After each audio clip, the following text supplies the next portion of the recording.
নমস্কার, আমি উত্তীয় সেন। আসুন আজ আমরা জেনে নিই গাণিতিক পদার্থবিদ্যার নবযুগের উন্মেষকারী সত্যেন্দ্রনাথ বোসের জীবন কাহিনী। চলুন ভিডিও শুরু করা যাক। বিখ্যাত শিক্ষাবিদ আশুতোষ মুখোপাধ্যায় যখন কলকাতায় ইউনিভার্সিটি কলেজ অফ সায়েন্সের প্রতিষ্ঠা করেন, তখন ওই কলেজে একটা ভালো লাইব্রেরি পর্যন্ত ছিল না। 1916 সালে যখন দুইজন প্রতিভাবান যুবক শিক্ষকতা ও পদার্থবিদ্যা ও গণিতে গবেষণা করার উচ্ছ্বাস নিয়ে এই কলেজে যোগদান করেন, তখন তারা অত্যন্ত হতাশ হয়েছিলেন। সেই সময় পদার্থবিদ্যায় এক নবযুগের সূচনা হচ্ছিল। এখন যাকে আধুনিক পদার্থবিদ্যা বলা হয়, সেই যুগেই তার সৃষ্টির সম্ভাবনা দেখা দিয়েছিল। জার্মান পদার্থবিদ ম্যাক্স প্লাঙ্কে তার কোয়ান্টাম থিওরি প্রচার করেন। এই সূত্র অনুযায়ী শক্তি অত্যন্ত ছোট ছোট অংশে বিচ্ছুরিত হয়।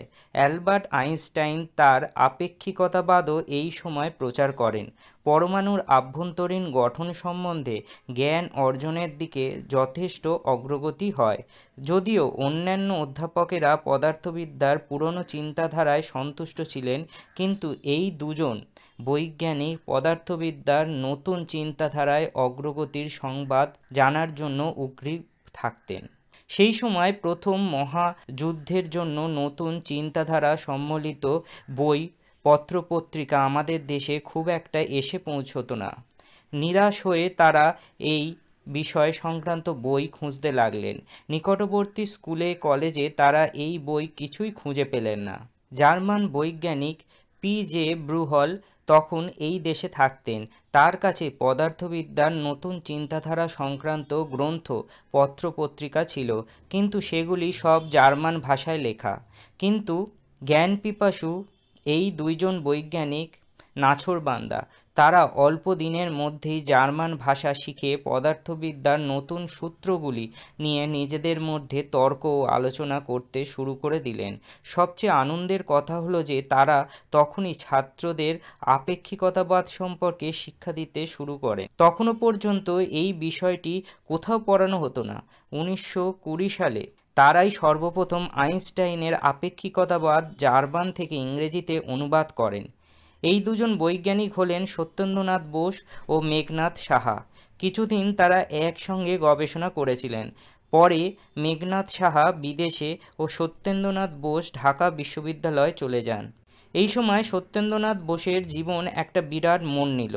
তার এক বন্ধু বিদেশ থেকে ফিরে এসে তাকে ম্যাক্স প্লাঙ্কের একটি বিখ্যাত থার্মোডায়ানামিক্স অ্যান্ড হিট বইটি উপহার দিলেন। এই বইতে বিখ্যাত পদার্থবিদের সমস্ত গবেষণামূলক প্রবন্ধগুলি সংকলিত হয়েছিল। ওই বইটি পড়ার সঙ্গে সঙ্গে সত্যেন্দ্রনাথ বোস ওই গ্রন্থের সমস্ত সমীকরণ ও সূত্রগুলির সমাধান নিজে নিজেই করেছিলেন।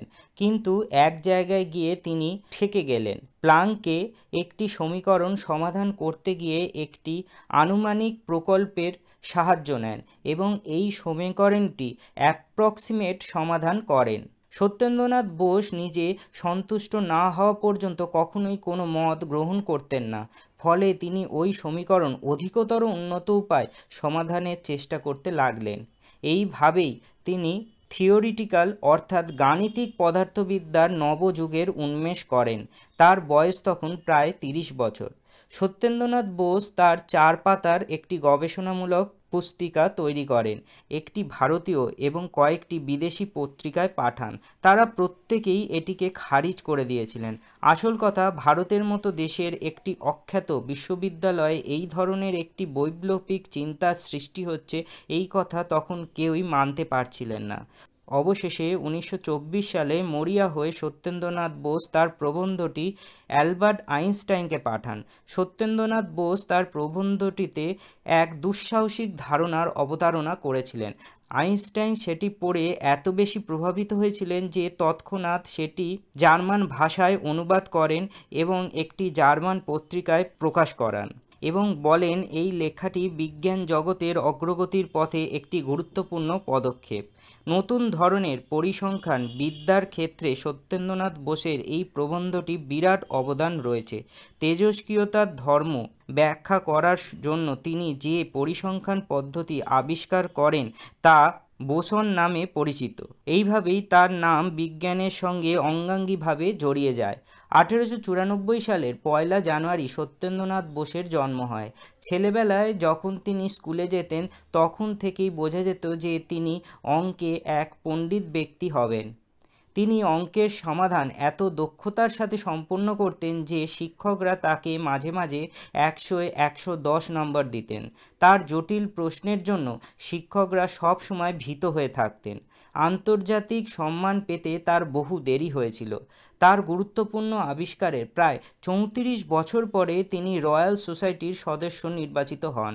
তার কাজের মূল্য কর্তৃপক্ষদের বোঝানোর জন্য তাকে সবসময় বড় বড় বৈজ্ঞানিকদের প্রশংসাপত্র জোগাড় করতে হতো। সত্যেন্দ্রনাথ বোস ভীষণ আড্ডাবাজ ছিলেন। তিনি নানা বিষয়ে কথা বলতে পারতেন। ছাত্র ও বন্ধু বান্ধবদের সঙ্গে মাছের বাজার দর থেকে শুরু করে পদার্থবিদ্যার জটিল প্রশ্ন নিয়ে ঘন্টার পর ঘন্টা কথা বলতে পারতেন। জনসাধারণের মধ্যে বিজ্ঞানের প্রচারের তাৎপর্য সম্পর্কে তিনি অবহিত ছিলেন। তিনি বৈজ্ঞানিকদের মাতৃভাষায় লিখতে বলতেন। তিনি ওই উদ্দেশ্যে বাংলা ভাষায় একটি বিজ্ঞান পত্রিকাও প্রকাশ করেন। সত্যেন্দ্রনাথ বোস শেষ জীবনে পরীক্ষামূলক কাজের জন্য প্রচুর খ্যাতিলাভ করেছিলেন। তার তৈরি একটি নতুন রাসায়নিক যৌগ আজও চোখের ওষুধ হিসাবে ব্যবহৃত হয়ে থাকে। এক সুবর্ণ জয়ন্তী উপলক্ষে কলকাতায় আয়োজিত এক বিশাল আন্তর্জাতিক সভায় সত্যেন্দ্রনাথ বোস বলেন যে তার কাজের মূল্য এখন সারা পৃথিবীর লোক বুঝতে পেরেছে, কাজেই তার আর বাঁচার ইচ্ছে নেই। এর ঠিক 1 মাস পরে 4 ফেব্রুয়ারি 1974 সালে তার টেবিলের উপর সংখ্যাতত্ত্বের একটি সমস্যা অর্ধসমাপ্ত অবস্থায় রেখে তিনি ইহলোক ত্যাগ করেন। এই ছিল বিখ্যাত বৈজ্ঞানিক সত্যেন্দ্রনাথ বোসের সংক্ষিপ্ত জীবন কাহিনী। আশা করি ভিডিওটি ভালো লেগেছে। ভিডিওটি ভালো লাগলে ভারতবর্ষের কোন প্রান্ত থেকে আমার ভিডিও দেখছেন তা অবশ্যই মন্তব্য করে জানাবেন এবং সম্পূর্ণ ভিডিওর শেষে একটি বিজ্ঞপ্তি থাকবে, তা অবশ্যই দেখবেন।